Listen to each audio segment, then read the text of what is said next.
Chào các bạn đã quay lại với kênh Cô Ba Bình Dương. Hôm nay mình xin chia sẻ đến các bạn công thức sốt ướp thịt nướng hoàn toàn mới của mình. Hôm trước mình được ăn thử vị thịt nướng từ một nhà hàng ở Mỹ, thấy rất là ngon. Sau đó mình đã mày mò thử nghiệm phỏng theo vị sốt đó. Cuối cùng đã cho ra công thức sốt ướp này với nguyên liệu từ trái cây và những loại gia vị thông dụng, nhưng kết quả ngon ngoài mong đợi mà mình vô cùng ưng ý. Nhờ tác động của axit trái cây tự nhiên mà thành phẩm thịt nướng rất mềm, mùi thơm đặc trưng, thịt lên màu nâu đỏ đẹp, bóng bẩy nhờ tương ớt, hoàn toàn không bị khô dù nướng trên lửa than. Gia vị vừa vặn, mặn ngọt hài hòa, thấm sâu, ngon khó cưỡng luôn các bạn. Nào còn chần chừ gì nữa, mời các bạn cùng làm thử ngay công thức này với mình nha. Nếu thích video, nhớ bấm nút đăng ký để đón xem những món ăn tiếp theo của mình nha. Mời các bạn xem thành phần nguyên liệu trước khi thực hiện.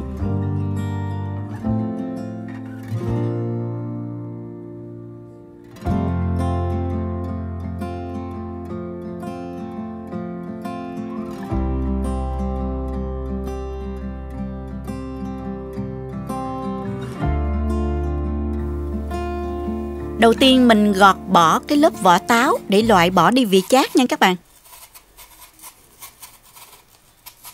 Tiếp theo thì cắt táo thành miếng vuông để cho vào máy xay nhuyễn. Mình dùng táo để ướp thịt. Đây là bí quyết rất hay giúp thịt nướng mềm và có mùi thơm rất đặc trưng.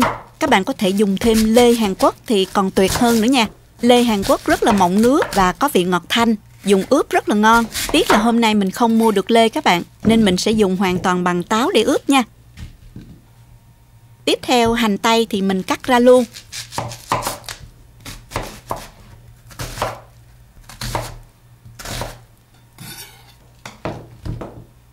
Gừng thì mình cũng cắt ra luôn nè.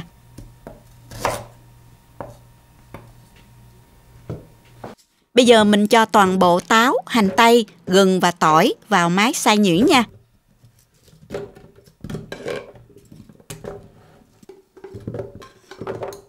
Cho thêm 250ml nước để máy dễ xay hơn nè.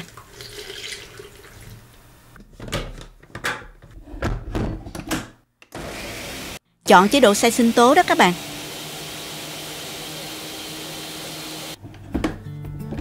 Hỗn hợp sẽ trở nên nhuyễn như thế này là được rồi nè.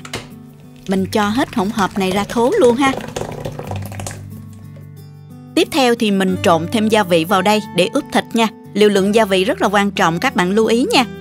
Cho vào đây 5 muỗng canh dầu hào,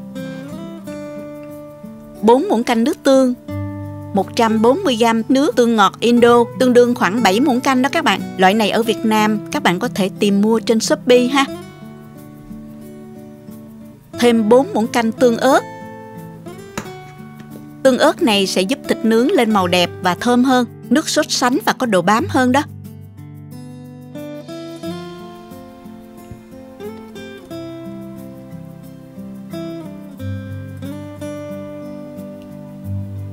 Thêm vào 2 muỗng canh siro bắp giúp thịt nướng bóng hơn. 1 muỗng canh muối, 5 muỗng canh hạt nêm, 5 muỗng canh đường, 1 muỗng canh bột ngọt để điều vị, 1 muỗng canh tiêu,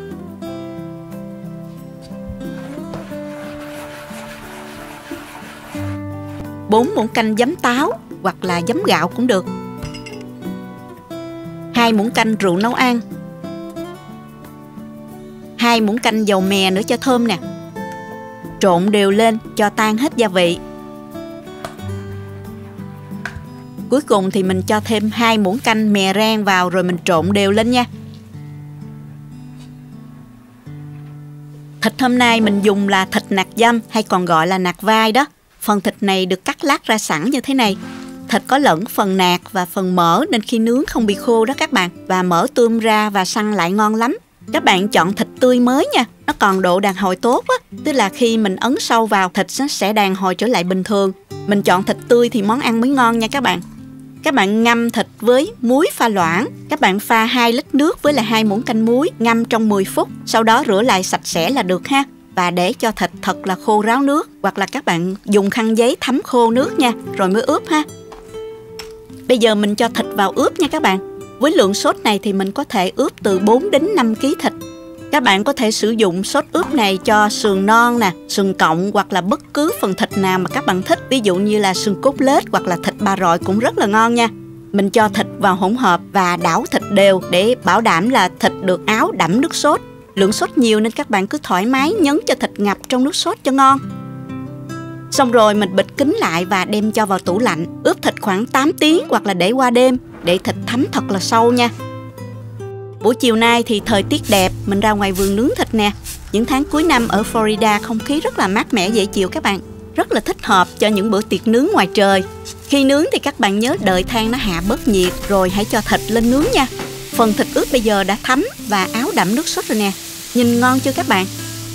Rỡ thịt đều tay để thịt không bị cháy nè. Mùi thơm gặp than nóng tỏa ra vô cùng hấp dẫn luôn. Mấy người hàng xóm mình sẽ đói bụng lắm cho mà coi. Trong lúc nướng thì mình dùng chổi silicon hoặc là cọ thấm nước sốt và quét lên mặt thịt. Khi miếng thịt nó se lại thì các bạn quét lên ha. Áo dày sốt ướp sẽ càng ngon hơn nha. Mình lật qua nướng cho đến khi thịt chín và lên màu nâu đỏ đẹp mắt nha. Thịt đang dần lên màu rồi nè các bạn. Thịt thấm sốt nhiều, khi nướng có mấy giọt sốt nó nhũ xuống than nóng á, có khi cháy lên lửa ngọn á. Chỗ nào bị cháy quá thì mình dời thịt ra, đừng có để bị háp lửa không ngon nha các bạn.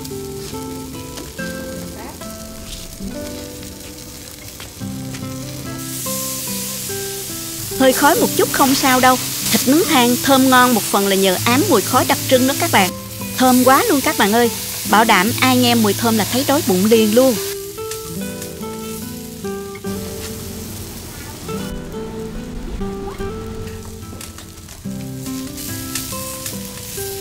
Thịt này nướng xong các bạn nên dùng ngay khi còn nóng là ngon nhất. Hoặc là làm tiệc BBQ vừa nướng vừa ăn nha.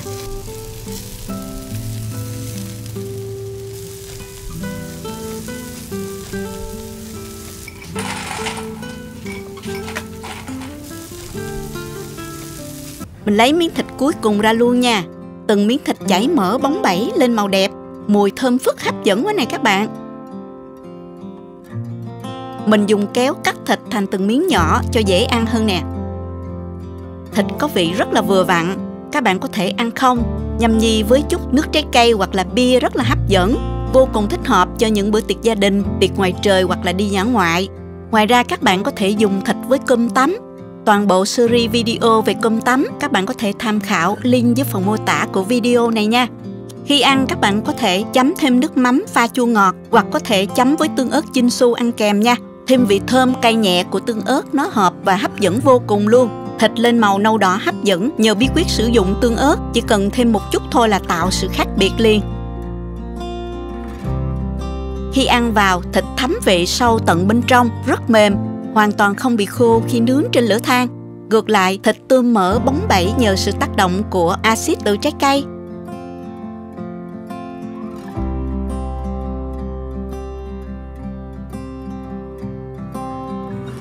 Chúc các bạn thành công với công thức sốt ướp thịt nướng hấp dẫn này nhé. Nếu thích cách mình làm, nhớ chia sẻ cho bạn bè cùng xem. Đăng ký kênh và nhấn vào biểu tượng cái chuông để xem nhiều video nấu ăn mới của mình. Các bạn cũng có thể truy cập website cô3bình dương.com để xem các công thức nấu ăn dưới dạng bài viết. Cảm ơn các bạn đã xem video. Hẹn gặp lại các bạn trong video lần sau nha.